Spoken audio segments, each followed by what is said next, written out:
और जैसे वृंदावन के विषय में जब पृथ्वी को बताया गया तो पृथ्वी के ज्ञान गर्भ समाप्त हो गए।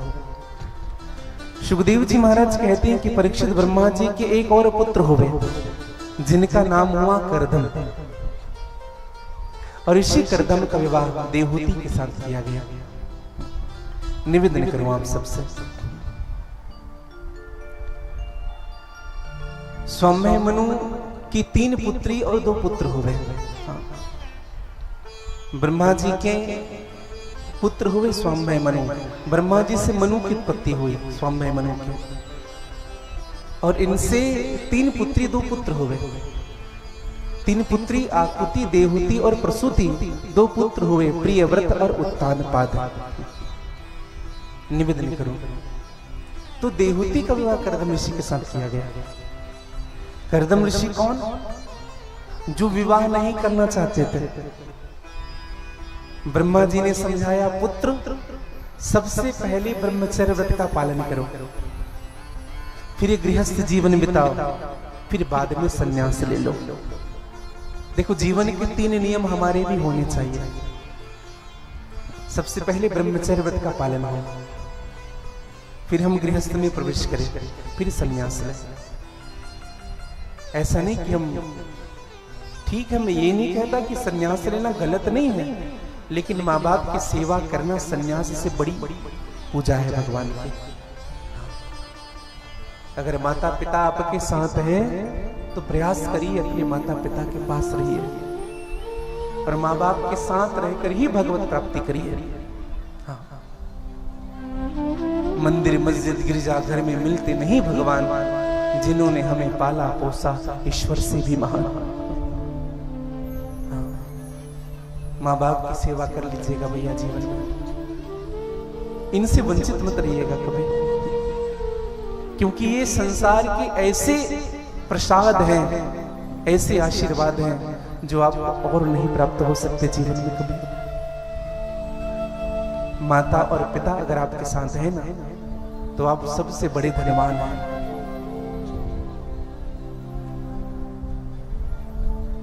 पिता कम पढ़ा लिखा हो, निठल्ला हो, कुछ नहीं करता हो, पिता को बोलना नहीं आता, हाँ, पिता को बैठना नहीं आता, पिता को खाना नहीं आता, लेकिन के बात कहूं आपको, पिता पिता होता है। सर पर छत्र है ना भैया पिता का, माता का सौभाग्य समझना अपने आप को। इस संसार में सबसे बड़ा धनवान वही है जिनके शीश पर माँ बाप का छाया आज भी है। समझिएगा, और आपसे निस्वार्थ प्रेम करने वाले यही हैं जो आपसे निस्वार्थ भाव से प्रेम करते हैं। हाँ, करदम ऋषि को समझाया, कहा कि पहले ब्रह्मचर्य व्रत का पालन करो, फिर गृहस्थ जीवन में प्रवेश करो, उनके बाद संन्यास लो। करदम ऋषि ने 10,000 वर्ष तक तपस्या की, और तपस्या जब हुआ भगवान नारायण प्रकट हुए। भगवान नारायण से वरदान मांगा, हमें एक वरदान दीजिए। बोले क्या? हमारा विवाह एक सुयोग्य स्त्री से हो, हमें एक अच्छी पत्नी दे दीजिए महाराज। अब बताओ, 10,000 वर्ष तक तपस्या किया एक पत्नी के लिए। हम ये ना सोचे, पुरुष जितने यहाँ उपस्थित हैं और जो सुन पा रहे हैं, वो ये ना सोचे कि केवल माताएं ही अच्छे पुरुष के लिए तपस्या करती हैं। अच्छी पत्नी चाहिए ना जिनकी शादी नहीं हुए हैं।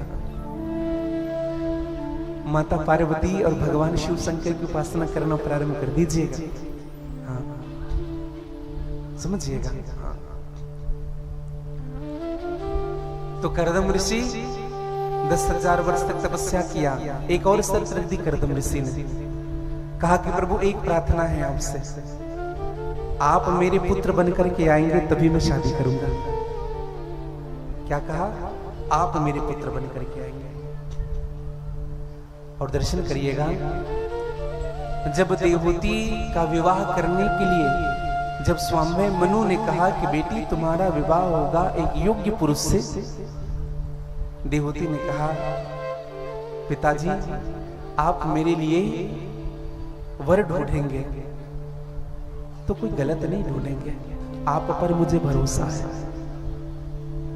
एक बात कहें भैया, जिनकी शादी नहीं हुए हैं ना, उन सभी बहनों से एक बात मैं कहना चाहूंगा, कहीं ना कहीं आपके चॉइस में गलती हो सकती है, आपके सिलेक्शन में भूल हो सकता है, लेकिन माता पिता के सिलेक्शन में कभी भूल नहीं हो सकती। हाँ।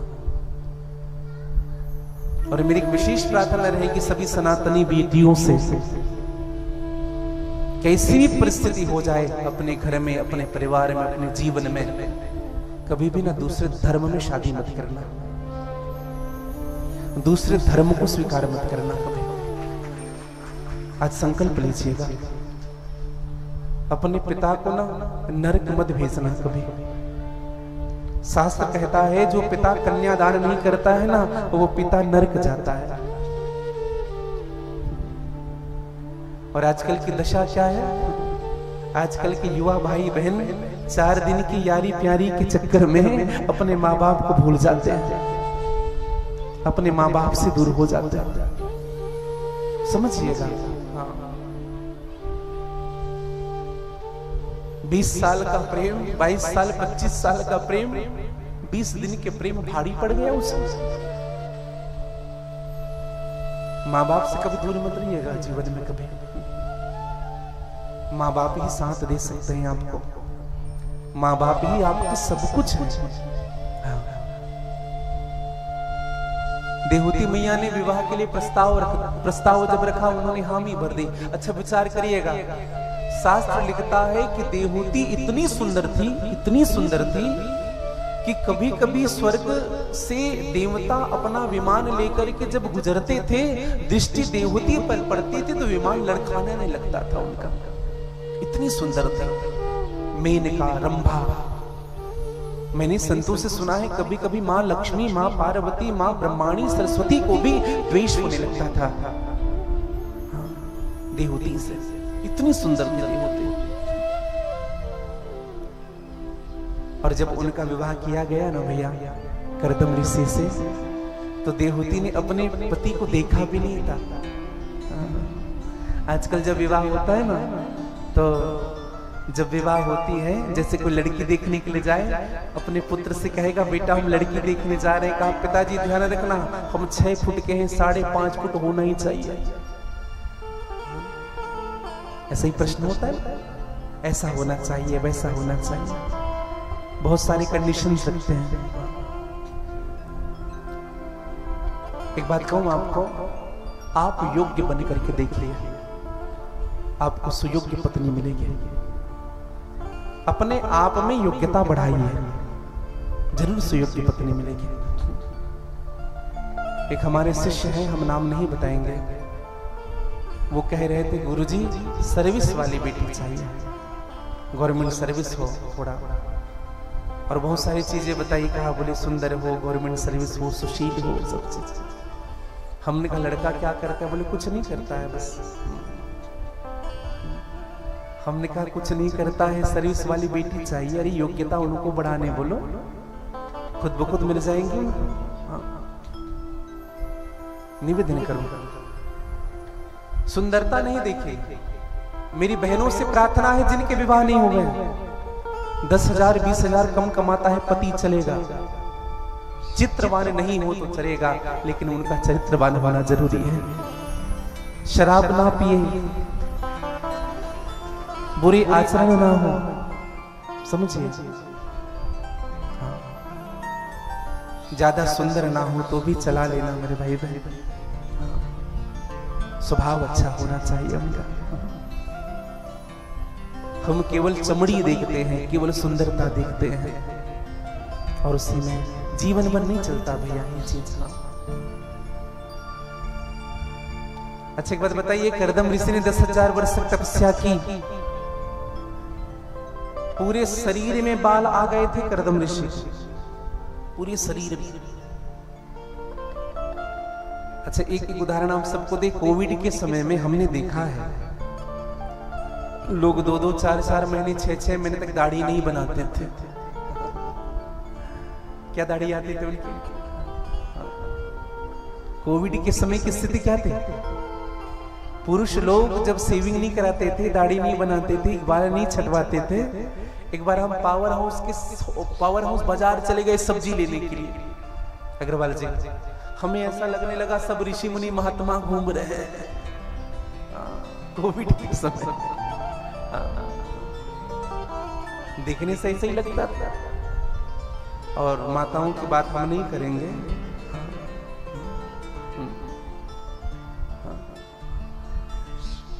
उनकी अवस्था क्या थी वो भी जाने।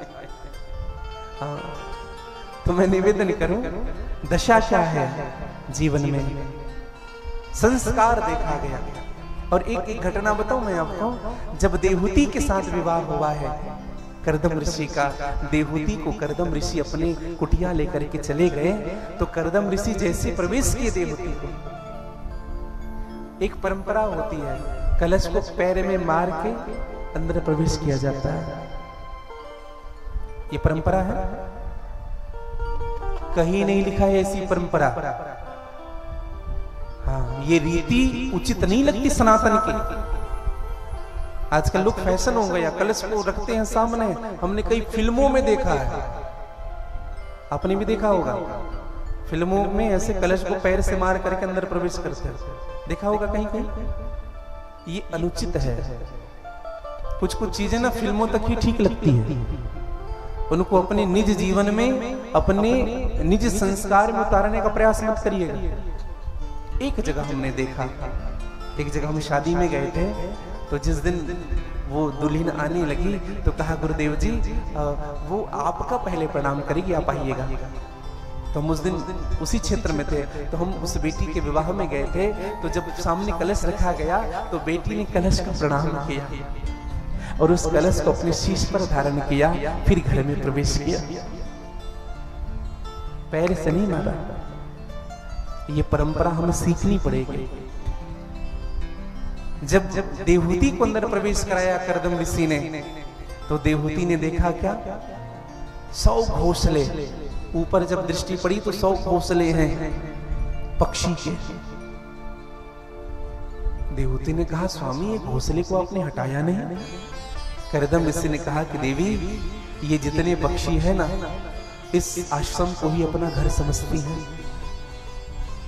नीचे जब दृष्टि पड़ी देवहूति को तो 150 बिल थे नीचे, कहीं सर्प का बिल, कहीं चूहे का बिल, कहीं बिच्छू का बिल। देवहूति ने कहा स्वामी ये सब क्या है? कहा देवी ये जितने पक्षी पशु है ना, ये जितने जीव जंतु हैं, कीड़े मकोड़े हैं, इस आश्रम को अपना समझती हैं, इसलिए हमने नहीं हटाया, और ये सब यहीं रहते हैं। देवहूति ने कहा स्वामी फिर आप कहाँ रहते हैं जब ये यहाँ रहते हैं? करदम ऋषि ने कहा कि देवी वहां 1.5 फुट का असर लगा हुआ है मेरा, मैं वहीं विराजता हूँ। देखिए जीवन जीने के लिए जितनी आवश्यकता है व्यक्ति को उतना ही धन संचित करना चाहिए। हाँ, समझिएगा भैया, आवश्यकता से अधिक धन भी ना व्यक्ति को अंधा बना देता है। हाँ, अधिक प्राप्त हो जाए ना जीव को अभिमान होने लग जाता है। हाँ, एक दिन इस धन को छोड़ना ही है हम सबको। देवहूति ने कहा कि धन्य है मेरा जीवन, मुझे ऐसा स्वामी मिला। जब देवहूति ने खिड़की खोल करके देखा तो देवहूति की आंख खुली की खुली रह गई। एक सरोवर में वहीं पे शेर जल पी रहा है, वहीं पे बकरी जल पी रहा है, और वहीं पे एक गाय जल पी रहा है। एक ही घाट में तीनों जल पी रहे हैं। हिंसा की प्रवृत्ति समाप्त हो गई थी। करदम ऋषि के तपस्या का प्रभाव इतना था कि आसपास जीव जंतु में हिंसा नहीं होती थी। मैं एक बात कहूं आप सबसे, हमारे गांव में या हमारे घर में या हमारे क्षेत्र में अगर समरसता बनी हुई है, अगर एक रूपता बनी हुई है, अगर नैतिक आचरण पुष्पित और पल्लवित हो रहे हैं हमारे परिवार में, तो एक बात पक्की समझिएगा, कोई ना कोई पतिव्रता नारी, कोई ना कोई सती नारी हमारे समाज में विद्यमान है, हमारे घर में विद्यमान है, हमारे घर के आसपास विद्यमान है, जिनका प्रभाव पूरे परिवार पे पड़ रहा है। कोई ना कोई श्रेष्ठ पुरुष रहता है घर में। हाँ, जिनके कारण परिवार की यह दशा होती है। समझिएगा। माँ देवहूति से कहा कि देवी तुम्हें घर को जैसे सजाना है वैसे सजा लो, मैं थोड़ी आंख बंद करके भगवान का ध्यान कर लो। और करदम ऋषि ने ध्यान किया, और 1-2 दिन का ध्यान नहीं था, 40 वर्ष तक आंख बंद करके रखे। और जब 40 वर्ष के बाद जब आंख खुला ना करदम ऋषि का, तो देवहूति उस समय 16 साल की थी, 56 की हो गई। करदम ऋषि 20 के थे, 60 के हो गए हैं। जब आंख खोल करके देखा तो देवहूति के चेहरे में झुर्रियां आ चुकी थी। करदम ऋषि ने कहा कि देवी कौन हो तुम? देवहूति ने कहा स्वामी मैं आपकी धर्म पत्नी हूं, मैं आपकी दासी हूं। 40 साल हो गए स्वामी, आपने जब से आंख बंद किया है, कभी आपके चेहरे को गीले कपड़े से पोंछती हूँ, कभी आपकी आरती उतारती हूँ, कभी आपको भोग लगा करके मानो आप प्रसाद ले लिए हो ऐसा भाव रख करके मैं भोजन करती हूँ। ऐसे ही मैंने जीवन जीना प्रारंभ किया। करदम ऋषि ने कहा कि धन्य है देवी तुम, और धन्य है तुम्हारे माता पिता के संस्कार। देवी तुम्हें अपने मैके की याद नहीं आई? देवहूति ने कहा स्वामी पति का घर ही पत्नी के लिए सब कुछ होता है। हाँ। आजकल अगर ऐसा होता तो तुरंत फोन जाता कि नहीं? देखो आंख बंद करके बैठ गए हैं, 40 साल क्या 40 दिन जब दूर हो जाए, थोड़ी बहुत भी अगर ऊंच नीच हो गई ना अपने ससुराल में, तुरंत फोन जाता है मैं के हाँ पिताजी ऐसा हो गया, माताजी ऐसा हो गया, पूरा घर का अपडेट मिलते रहता है। माँ मेरी प्रार्थना रहेगी आप सबसे, अगर ऐसा कार्य करते हो तो बंद कर दीजिए। और एक निवेदन करूं मैं, जितने भी माता पिता हैं इस बात को अन्यथा नहीं लेंगे। कभी कभी ना बेटियों का घर उनकी माँ बिगाड़ती है। बहुत ज्यादा प्रायोरिटी देना, सीख ये मत दीजिए। हाँ आप बहुत बड़े व्यक्ति हैं तो अपने बेटी को कार लेकर के मत दीजिए दहेज में। अगर देना है दहेज तो उनको संस्कार दे करके भेजिए, सीख दे करके भेजिए बेटी को कि बेटी किसी भी स्थिति में अपना घर नहीं छोड़ना है, अपना परिवार नहीं छोड़ना है। सदैव याद रखिएगा भैया। मैं एक घटना बताऊं मैं आपको। 5 भाई रहते हैं रायपुर में। बोरिया खुर्द की घटना है रायपुर की। आज से लगभग 2 वर्ष पहले कथा हुई बोरिया खुर्द में साहू परिवार में। तो जो साहू जी थे, जो आयोजक थे, उन्होंने कहा गुरुदेव एक बहन रहती है पास में, उनकी बड़ी इच्छा है आप उनके यहाँ चले। एक बार चली ना गुरुदेव, उनकी बड़ी इच्छा है आप उनके घर आते। हमने कहा जरूर चलेंगे। हम उनके यहाँ गए और सत्य बताऊं मेरे भाई बहन, हमें बड़ी शांति मिली। 5 कमरे हैं, 5 परिवार रहते हैं उस घर में, छोटा सा घर है। 5 बहुएं और 5 भाई एक साथ रहते हैं। एक ही हंडी में भोजन बनता है। शिष्य हैं, 5 इधर बैठे थे, 5 इधर बैठे थे। ज्यादा देर तो नहीं रुके, कथा का समय हो रहा था। केवल 10 मिनट बैठे, जो बातें कहनी थी हमने कह दिया। फिर हम जब जाने लगे, सत्य कहूं मैं आपको, इस वाक्यांश को कहते कहते ना मेरे शरीर के बाल खड़े हो जाते हैं। जो घटना घटी वहां पर 5 भाई खड़े नहीं हुए, 5 बहुएं खड़ी हो गई मेरे सामने। और 5 बहुएं खड़ी होकर के मुझसे कहे गुरुदेव आप ये आशीर्वाद हमें दीजिए कि हमारा परिवार कभी अलग ना हो। हाँ, हम सभी एक साथ रहे, हम कभी अलग ना हो। कौन कह रही है? बहुएं कह रही है। हमने प्रणाम किया, धन्य है आप जैसे बहुएं और आपके माता पिता जिन्होंने ये संस्कार दिया, अपने परिवार को एक करना सिखाया। सत्य कहूं मैं आपको, स्त्रियां ही अगर चाहे तो घर को स्वर्ग भी बना सकती है और घर को नरक भी बना सकती है। किसके यहाँ नहीं होता है? बातें होती हैं सबके यहाँ। हाँ, आगे बढ़ जाइए ना। और एक बात कहूं आपको, अगर कोई बड़ा डांट भी रहा है तो सुन लोगे तो क्या चला जाएगा तुम्हारा? क्या बिगड़ जाएगा तुम्हारा? हाँ, क्या घर में माँ डांटती थी तो माँ को नहीं समझाते थे? क्या पिताजी कुछ कहते थे तो पिताजी से जिद नहीं करते थे? पिताजी को नहीं समझाते थे? एक बात कहूं आपको, अगर कोई बड़ा डांट रहा है ना, अगर आपकी गलती भी नहीं है तो भी सुन लीजिए। हाँ, ध्यान से सुनिएगा जो बात मैं कहने जा रहा हूं। अगर आपसे बड़ा आपको डांट रहा है, आपकी भूल नहीं है, आपकी गलती नहीं है, फिर भी आप सुन लीजिए। अब आप कहेंगे महाराज ये तो उल्टा होगा, हमने गलत नहीं किया, हमें अगर सुनाया जाए तो हम क्यों सुने? एक बात कहूं आपको, जिस दिन उस बड़े को पता चलेगा कि आपकी भूल नहीं थी, आपकी गलती नहीं थी, फिर भी आपने पलट करके जवाब नहीं दिया, उसी दिन से वह बड़ा आपसे प्रेम नहीं, आपका सम्मान करना प्रारंभ कर देगा। फिर कभी कुछ नहीं कहेगा वो, चाह कर भी वो आपको कुछ नहीं कह सकता। समझिएगा, आप श्रवण करने का स्वभाव रखिए अपने जीवन में। घर आपका संवर जाएगा, घर आपका सुधर जाएगा। कुछ नहीं होता, अपना बड़ा है कह रहा है, क्या चला जाएगा मेरा? निवेदन करो। मां देवहूति ने हाथ जोड़ लिया, स्वामी एक पुत्र की इच्छा थी और भगवान ने ऐसी लीला रची, एक पुत्र की इच्छा लेकर के अपना प्रस्ताव रखा, लेकिन 9 पुत्री हो गई। और यही 9 पुत्री 9धा भक्ति हुई, और इस 9धा भक्ति के पुष्ट होने के बाद 10वें नंबर में पुत्र हुआ,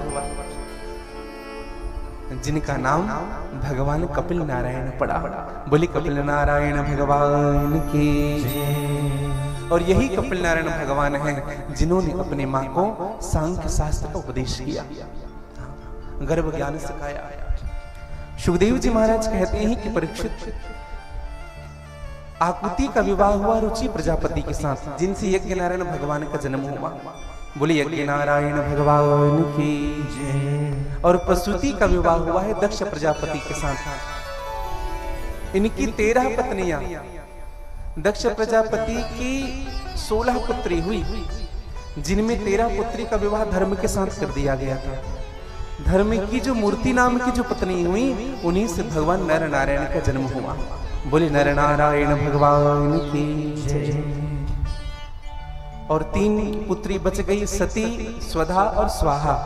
तो सती का विवाह भगवान शिव के साथ किया गया, स्वधा का विवाह पितरों के साथ किया गया। हम लोग पितृपक्ष में जो स्वधा कहते हैं, तस्मै स्वधाये नमः, इस मंत्र का उच्चारण किया जाता है तर्पण करते समय। और स्वाहा का विवाह भगवान यज्ञ नारायण के साथ किया गया। हम जो स्वाहा करते हैं ना, ये उनकी पत्नी है अग्नि देवता की। 2 पुत्र हुए, प्रियव्रत और उत्तानपाद। तो उत्तानपाद का पुत्र हुआ ध्रुव जी महाराज।